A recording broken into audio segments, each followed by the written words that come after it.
अस्सलाम वालेकुम फ्रेंड्स, आज का जो टॉपिक है वो है chapter 17 from gynaecology book by Dena Gardner, जिसका नाम है न्यूरोमस्कुलर कोऑर्डिनेशन। तो चैप्टर स्टार्ट करने से पहले जिसने मेरा चैनल सब्सक्राइब नहीं किया है तो आप सब चैनल को सब्सक्राइब करें, और जो मेरा फेसबुक पेज और इंस्टाग्राम है उसको भी फॉलो ज़रूर कीजिएगा ताकि आपको अपडेट मिलती रहे। तो चलें वीडियो स्टार्ट करते हैं।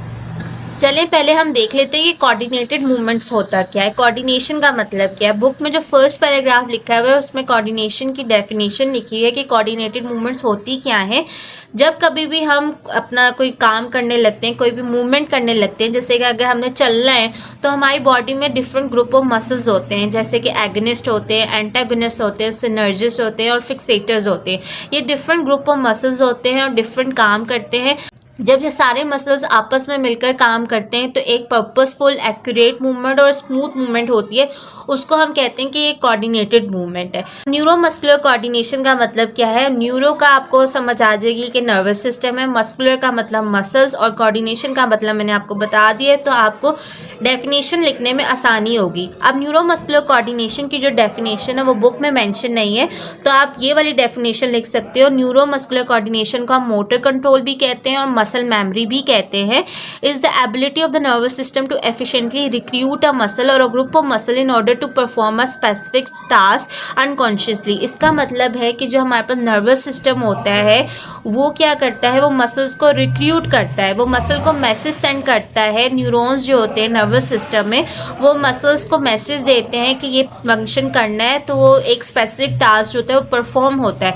मतलब आपस में नर्वस सिस्टम और मसल्स जो होते हैं वो आपस में कोऑर्डिनेशन करते हैं ताकि एक स्मूथली और पर्पसफुल मूवमेंट हो सके, तो उसको हम कहते हैं न्यूरोमस्कुलर कोऑर्डिनेशन। अब हमारी बॉडी में न्यूरोमस्कुलर कोऑर्डिनेशन दो तरह की होती है, ठीक है। एक होती है इंट्रामस्कुलर कोऑर्डिनेशन और दूसरी होती है इंटरमस्कुलर कोऑर्डिनेशन। ये चीज़ बुक में मेंशन नहीं है, लेकिन मैंने कहा आपको थोड़ी सी इन्फॉर्मेशन दे दूं। इंट्रामस्कुलर कोऑर्डिनेशन वो होती है जो मसल्स फाइबर्स के दरमियान में होती है, ठीक है। जैसे कि न्यूरॉन्स और मसल फाइबर्स जो हैं जब वो आपस में कोऑर्डिनेट कर रहे होते हैं तो उनके दरमियान में जो कोऑर्डिनेशन होगी उसको हम कहेंगे इंट्रामस्कुलर कोऑर्डिनेशन। मोटर यूनिट का आपको पता होगा कि मोटर यूनिट क्या होती है। जब कोई एक सिंगल नर्व बहुत सारे मसल्स फाइबर्स को इनर्वेट कर रही होती है, हम उसको कहते हैं मोटर यूनिट। मतलब कि जो नर्व है, एक नर्व है हमारे पास और वो बहुत सारे मसल्स फाइबर्स को क्या करिए, रिक्रूट करिए, तो हम उसको कहेंगे कि ये मोटर यूनिट है। तो इसकी जो कोऑर्डिनेशन होगी नर्व और मसल की, उसको कहेंगे इंट्रामस्कुलर कोऑर्डिनेशन। इंटरमस्कुलर कोऑर्डिनेशन वो होती है interaction level of coordination between different muscle group. जब डिफरेंट मसल्स ग्रुप आपस में कोऑर्डिनेट कर रहे होते हैं उसको हम कहते हैं इंटरमस्कुलर कोऑर्डिनेशन।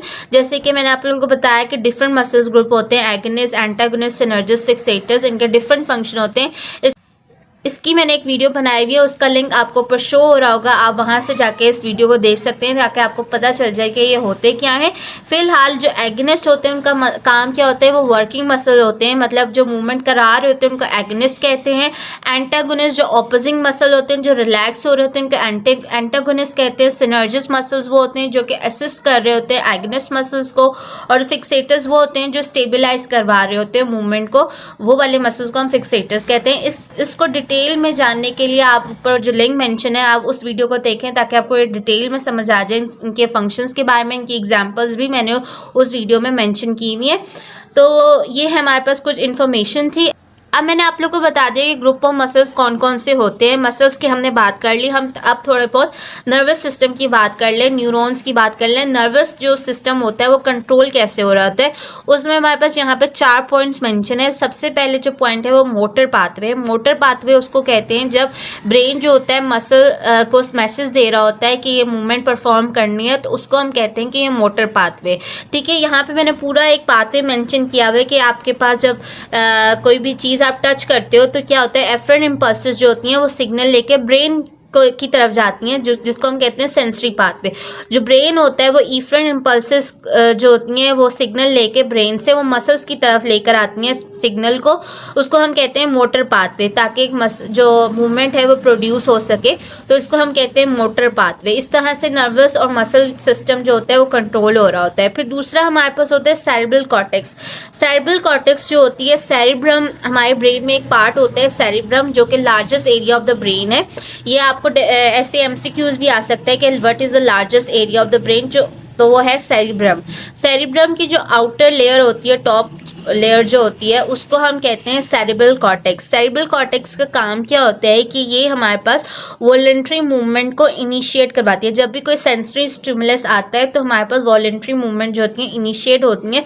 तो सेरिब्रल कॉर्टेक्स का काम वो वॉलंटरी मूवमेंट्स को इनिशिएट करवाना होता है। ठीक है, अब इसमें हमारे पास सेंसरी एरिया भी है, मोटर एरिया भी है। मतलब कि ये सेरिब्रल कॉर्टेक्स जो है ये इंफॉर्मेशन को सेंस भी कर सकता है और उस मैसेज को मोटर एरिया जो है उसका मतलब है कि इस मैसेज को वो करवा भी सकता है, उस फंक्शन को परफॉर्म भी करवा सकता है। तो उसके यहाँ पे कुछ मैंने फंक्शंस लिखे हुए कि ये मोटर फंक्शन भी करता है, ये टच सेंसेशन को भी फील कर सकता है, प्रोसेसिंग सेंसरी इंफॉर्मेशन क्योंकि ये सेंसरी एरिया भी है।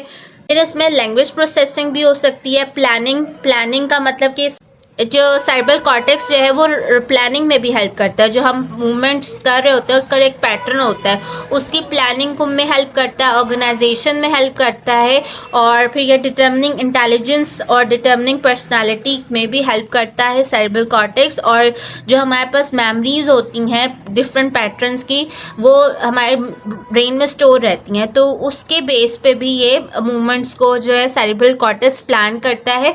तो सेरिब्रल कॉर्टेक्स के मैंने यहाँ पे कुछ फंक्शंस लिखे हैं। अब हम बात कर लेते हैं सेरिबैलम। सेरिबैलम जो होता है ब्रेन का एक और पार्ट होता है जिसमें जो बुक में लिखा हुआ है ये रिसीविंग स्टेशन होता है, रिसीविंग स्टेशन ऑफ इंफॉर्मेशन। यहाँ पे आके जो डिफरेंट इंफॉर्मेशंस होती हैं यहाँ पे आके ये जो पार्ट होता है वो रिसीव करता है। कौन सी जो इंफॉर्मेशन होता है ये रिसीव करता है, जैसे कि हमारे पास कोई भी बॉडी की पोजीशन है या कोई भी बैलेंस या इक्विलिब्रियम की जो सेंसेशन है वो ये सारी सेंसेशन जो होता है वो सेरिबैलम जो होता है वो सेंस करता है और फिर उसको एडजस्ट करने में भी हेल्प करता है। इसके और भी फंक्शन है, जैसे मोटर लर्निंग में भी हेल्प करता है, फाइन मूवमेंट कोऑर्डिनेशन में भी हेल्प करता है।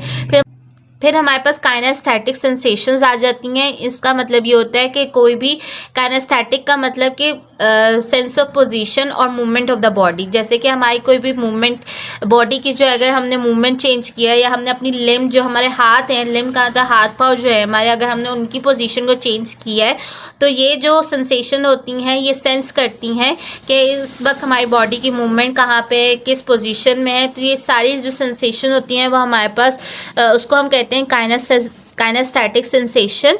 ये जो एफरेंट इम्पल्सेस होती हैं वो इन सेंसेशंस को लेके जाती हैं फ्रॉम प्रोपियो रिसेप्टर्स। हमारी बॉडी में बहुत सारे रिसेप्टर्स मौजूद हैं जिसको हम कहते हैं प्रोपियो रिसेप्टर्स, जो कि ख़ास तौर पे हमारी पोजीशन और मूवमेंट ऑफ द बॉडी को सेंस कर रहे होते हैं। उधर से ये रिसेप्टर्स जो होते हैं, प्रोपियो रिसेप्टर्स जो होते हैं, इनको सेंस करते हैं और जो कि हमारे मसल्स और टेंडन में और जॉइंट्स में मौजूद होते हैं, उनको सेंस करते हैं और फिर वो रिकॉर्ड करते हैं कि कितना हमारा मसल स्ट्रेच हुआ है, कितना हमारा मसल कॉन्ट्रैक्शन हुई है उस मसल की, और उसके तौर पे वो उस तरह से फिर वो मसल को मैसेज देते हैं और सिग्नल देते हैं कि इस तरह से इस मूवमेंट को परफॉर्म करना है। अच्छा, अब हम बात करते हैं इनकोऑर्डिनेशन की। इनकोऑर्डिनेशन वो होता है जब कोऑर्डिनेटेड मूवमेंट्स जो होती हैं उनका फंक्शन जब डिस्टर्ब हो जाए। उसकी वजह से क्या होता है कि एक जर्की मूवमेंट भी हो सकती है, एरिथमिकल मूवमेंट भी हो सकती है या इनएक्यूरेट मूवमेंट हो सकती है। तो जब कोऑर्डिनेटेड मूवमेंट का फंक्शन डिस्टर्ब हो या इंटरफेयर हो जाए तो उसको हम कहते हैं कि इनकोऑर्डिनेटेड मूवमेंट है। अब इन इनकोऑर्डिनेटेड मूवमेंट्स को हम ठीक भी कर सकते हैं through exercise. Different exercise design की जाती हैं ताकि इन इनकोऑर्डिनेटेड मूवमेंट्स को ठीक किया जा सके। अब इनकोऑर्डिनेटेड मूवमेंट्स जो होती हैं वो डिफरेंट लोकेशंस की डैमेज होने की वजह से हो सकती हैं। ब्रेन में डिफरेंट लोकेशंस होती हैं, वो डैमेज होंगी तो क्या होगा कि इनकोऑर्डिनेशन रिजल्ट होगी। जब इनकोऑर्डिनेशन रिजल्ट होगी तो हम उसको एक्सरसाइज से ठीक कर सकते हैं। अब इनकोऑर्डिनेशन कैसे रिजल्ट होगी, जैसे कि अब एक मसल हमने पढ़ा कि ग्रुप ऑफ 4 मसल्स हमने पढ़े, एगोनिस्ट, एंटागोनिस्ट, सिनर्जिस्ट, फिक्सेटर्स। अब इन चारों मसल्स में कोई भी एक मसल अगर वीक हो जाता है या उसकी टोन ज़्यादा हो जाती है या वो सही तरीके से काम नहीं कर पा रहा है या उसकी सेंसेशंस चली जाती हैं, तो क्या है कि एक मसल काम नहीं कर रहा, बाकी मसल्स सही काम कर रहे हैं, तो क्या होगी, मूवमेंट जो कि वो डिस्टर्ब हो जाएगी, इनकोऑर्डिनेशन मूवमेंट होगी। ठीक है, ये तो कॉजेज़ हो गए। लेकिन अब क्या है कि इन कॉजेज़ जो है ब्रेन में डिफरेंट लोकेशन होती हैं, उनकी वजह से ये इनकोऑर्डिनेशन मूवमेंट रिजल्ट की होती हैं। जैसे कि अब मैं आप लोग को बताऊंगी, इन्होंने बुक में एग्जांपल्स भी दी हैं। फर्स्ट एग्जांपल है कि जैसे कि अगर ब्रेन जो लोअर मोटर न्यूरॉन है अगर उसमें डैमेज हो जाता है तो उसकी वजह से क्या होता है कि मसल की टोन जो होती है वो कम हो जाती है, मसल फ्लैसिड हो जाता है। तो क्या होता है, इनकोऑर्डिनेशन हो जाती है, वीकनेस और flaccidity of the particular muscle group की। इसी तरह अगर अपर मोटर न्यूरॉन्स की लयन हो जाती है तो मसल की टोन ज़्यादा हो जाती है, मसल स्पास्टिसिटी में चला जाता है।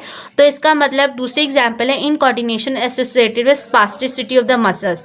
ठीक है, अब ये लोअर और अपर मोटर न्यूरॉन्स के बारे में मैंने एक वीडियो बनाई है, ऊपर लिंक आपको शो हो रहा होगा, आप वहाँ से जाके इस वीडियो को देख सकते हो, उनका डिफरेंस आपको पता लग जाएगा। तो आपको ये समझ आ जाएगी ये लोअर और अपर मोटर न्यूरॉन्स हैं क्या। जब लोअर की मोटर न्यूरॉन्स का डैमेज हो जाए तो मसल जो होता है फ्लेसिडिटी में चला जाता है, और अगर अपर मोटर न्यूरॉन्स की डैमेज हो जाए तो मसल जो होता है वो स्पास्टिसिटी में चला जाता है। आपने बस ये बात याद रखनी है। अब हम तीसरा देख लेते हैं, तीसरी एग्जांपल जो बुक में दी हुई है कि सेरिब्रल लयन की अगर इनकोऑर्डिनेशन हो जाए। सेरिब्रल लयन मतलब कि हमने अभी सेरिबेलर के डिफरेंट टास्क पढ़े, फंक्शंस पढ़े, क्या होता है अगर उसकी लयन हो जाए तो क्या होता है कि उसकी इनकोऑर्डिनेशन हो जाती है। हम सेरिब्रल लयन को सेरिब्रल एटेक्सिया भी कहते हैं। ए का मतलब विदाउट और टेक्सिया मतलब ऑर्डर, मतलब सेरिबेलर मतलब सेरिब्रल एटेक्सिया मतलब कि सेरिबेलर का जो फंक्शन है वो विदाउट ऑर्डर है। जब सेरिबेलर अपना फंक्शन सही से नहीं कर रहा तो क्या क्या ये सारे फंक्शन मैंने यहाँ लिखे हुए, ये सारे फंक्शंस जो हैं वो डिस्टर्ब हो जाते हैं। मतलब जब भी सेरिब्रल एटेक्सिया होगा या सेरिबेलर लयन होगी तो क्या होगा, अनस्टेडी वॉक होगी, पेशेंट जो है वो सही तरह से वॉक नहीं कर पाएगा, difficulty with the fine motors task such as writing और बटनिंग अ शर्ट। फिर स्पीच जो वो बोलेगा उसमें चेंजेस आएंगी, डिफ़िकल्टी इन स्वेलिंग, खाने में उसको मुश्किल होगी, विजन प्रॉब्लम हो सकती है, कॉग्निटिव एंड इमोशनल प्रॉब्लम हो सकती है। जब मसल जो होगा वो हाइपोटोनिसिटी में चला जाएगा तो मसल जो है वो खुद ब खुद टायर होना शुरू हो जाएंगे, मतलब फटीक होना शुरू हो जाएगी। फिर जो हमारे पास फिक्सेटर एक्शन है वो एडिकेट हो जाएगा। फिक्सेटर का मतलब है कि मसल को स्टेबलाइज करवाते हैं। कुछ मसल्स जो होते हैं वो स्टेबलाइज होंगे तो मूवमेंट होती है, लेकिन क्या होता है फिक्सेटर एक्शन जो होता है, फिक्सेटर मसल्स जो होते हैं वो इनएडिक्वेटली काम कर रहे होते हैं, मतलब वो भी काम कर रहे होते हैं और मसल जो होता है मूवमेंट जो होती है वो डिस्टर्ब हो जाती है। इसी तरह इसमें इंटेंशनल ट्रेमर्स भी हो जाते हैं। इंटेंशनल ट्रेमर्स मतलब कि जब भी कोई पेशेंट कोई चीज़ उठाने लगेगा या उसकी तरफ जाने लगेगा तो उसको एकदम से ट्रेमर्स पड़ना शुरू हो जाएंगे, तो इसका मतलब इंटेंशन ट्रेमर्स भी इसमें हो सकते हैं। फॉर एग्जांपल है incoordination resulting from loss of kinaesthetic sensation. जब भी काइनेस्थेटिक सेंसेशन में खराबी हो जाए या मसला हो जाए तो तब भी इनकोऑर्डिनेशन हो सकती है, उसको हम कहते हैं सेंसरी एटेक्सिया। सेंसरी एटेक्सिया मतलब unaware of the position of the joint of the body, मतलब उसको सेंस ही नहीं होगा कि इसका जॉइंट किधर है, उसकी बॉडी किधर है। सेंसरी का मतलब कि जब सेंस हम करेंगे तो ब्रेन में सिग्नल जाएगा। अब पेशेंट सेंस ही नहीं कर पा रहा कि उसका पोजीशन और बॉडी उसकी किधर है, तो इसका मतलब है कि उसकी जो मूवमेंट है वो इनकोऑर्डिनेटेड हो गई है। अब इन सब को हम एक्सरसाइज के ज़रिए ठीक कर सकते हैं। ये 4 एग्जांपल्स थी इनकोऑर्डिनेशन की, और इन इनकोऑर्डिनेशंस को हम ठीक कर सकते हैं एक्सरसाइज के ज़रिए, जिसको हम कहते हैं री एजुकेशन, जो कि आपको मैं नेक्स्ट वीडियो में बताऊंगी। अगर आपको इस वीडियो में कोई भी सवाल पूछना हो तो आप कमेंट सेक्शन में से पूछ सकते हैं। Thank you so much.